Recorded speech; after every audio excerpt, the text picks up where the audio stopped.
This is the training video for Compass Sherpa's Intelligent Device Mapper. Intelligent Device Mapper enables your sales team to present NPS solutions by showing visual device mapping on floor plan outlines.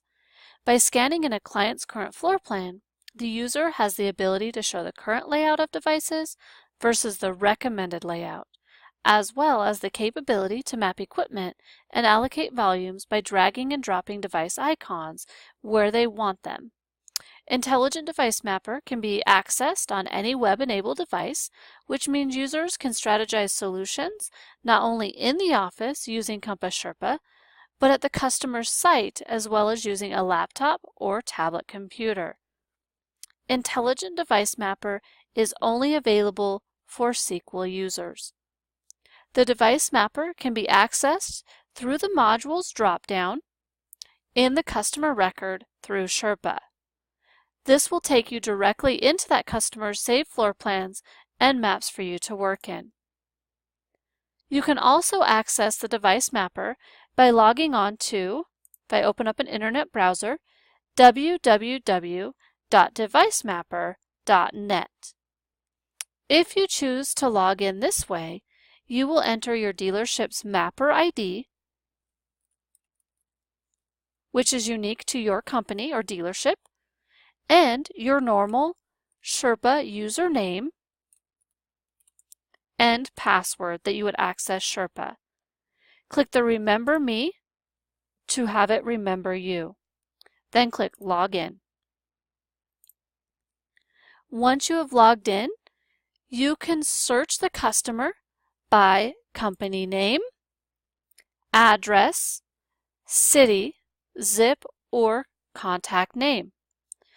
If I do a search field, I'm going to type in my search criteria, click the search button. You're going to see accounts that are labeled as current clients in Sherpa as blue font. Anything labeled as prospects in Sherpa that don't have the current customer account classification checked will be considered a prospect and labeled in red font. You can also direct dial the contact or customer if you're doing a floor plan mapping from your mobile device. You're going to see the address or location of the customer.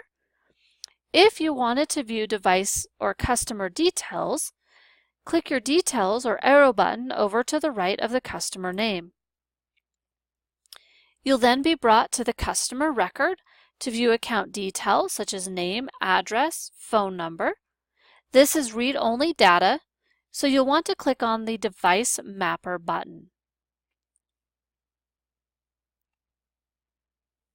To add a new floor plan, you will first need to scan a copy of the floor plan into your computer as a JPEG or GIF file, or any image file type. Then you can add it under the customer's record. In Device Mapper, click on the New Map button on the left-hand side of the screen, enter your new map name, browse to the file of the floor plan you scanned in, click Create Map. You're going to notice under Current Map that 2 copies of your floor plan have now been imported.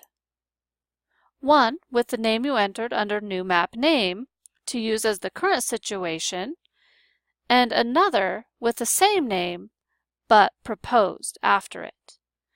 This is going to be used in your recommended solution. Now that you have imported the customer's floor plan map, you can start to add the devices and labels to show their current situation.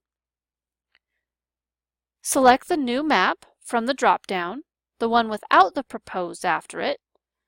Choose the device you want to place on the map by using the drop-down under Available TCO items.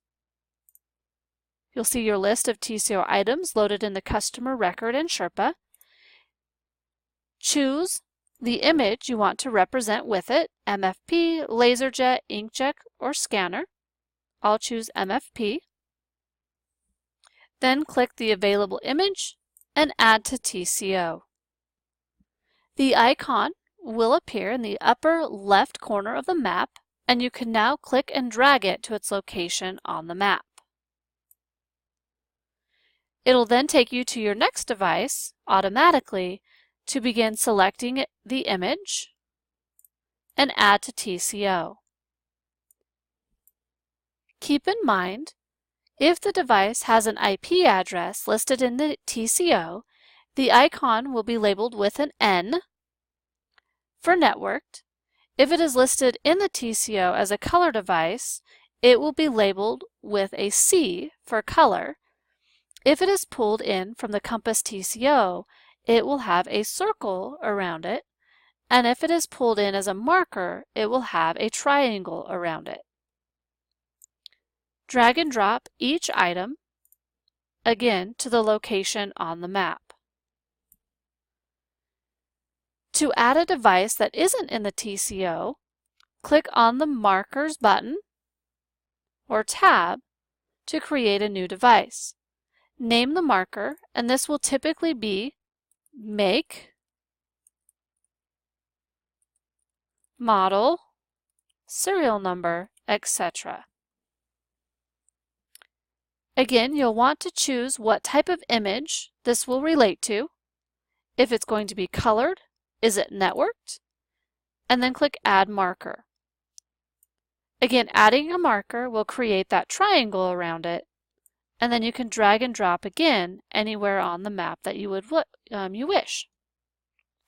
If you want to remove a marker from the floor plan mapping, click on the mapper or device and the marker, go over to the left under Item Details and click Remove Marker.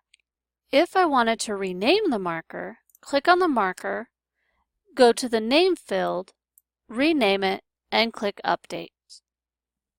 You can also choose from 10 different colored dots using the dot legends under the Marker tab. These can also represent devices. Select the dot under the drop-down, name the icon,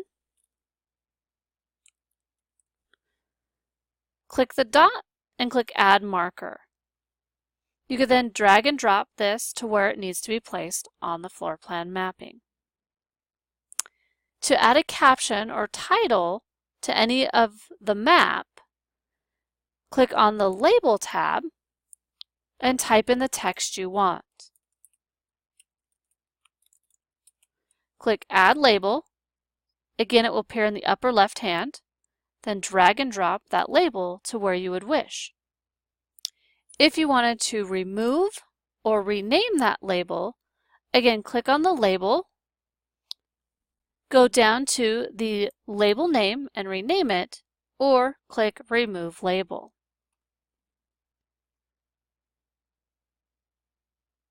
If you wanted to view device details, again, click on the device you want to view details for, and the device details will appear on the left-hand side of the screen. You can also remove individual devices from the floor plan mapping by clicking on the device and clicking Remove TCO Item. You can also choose to remove all TCO items, remove all markers, and remove all labels that you have created. When you imported the original map, again, a duplicate map was automatically created with the same name and proposed after it. Choose this map from the drop-down list, and a duplicate of the current situation will appear, but with no devices showing. You can now begin to add devices to your proposed map. You can choose to add them from the TCO and copy items from the proposed map. You can pull items from an asset strategy proposal or a solution configurator proposal. You can also add markers, labels, and logos. If I wanted to copy items from the current map, I can go Copy Items from Proposed Map and click OK. All labels and devices I had on my current situation will appear on my proposed map. I can drag and drop and rearrange these to give a better floor plan if I wanted to do so. Maybe I wanted to remove a device from here. I can highlight, click Remove Marker, and then I'm going to add from my Asset Strategy or Solutions Config different items to place within the individual offices. I'm going to go ahead and click Select Proposal. Once I select my proposal from my drop-down, I'm going to click Save. Devices will then appear from a Device Mapper Asset Strategy. So these are the items I worked up in Asset Strategy in Sherpa, where I can then again begin pulling the items and devices, selecting the image, and click Add Asset Strategy Item. Again, drag it to the location on the map, go to my next item, click Add Asset Strategy Item, and then drag and drop. When I'm ready, if I had Solutions Configurator items built into that proposal that I had for Asset Strategy, I could choose from my new models that I'm proposing to the customer and add them to their floor plan mapping as well. Drag and drop it to the location and continue doing that for each device. Click Save Map to save the map. You can do that on the current or proposed floor plan mapping.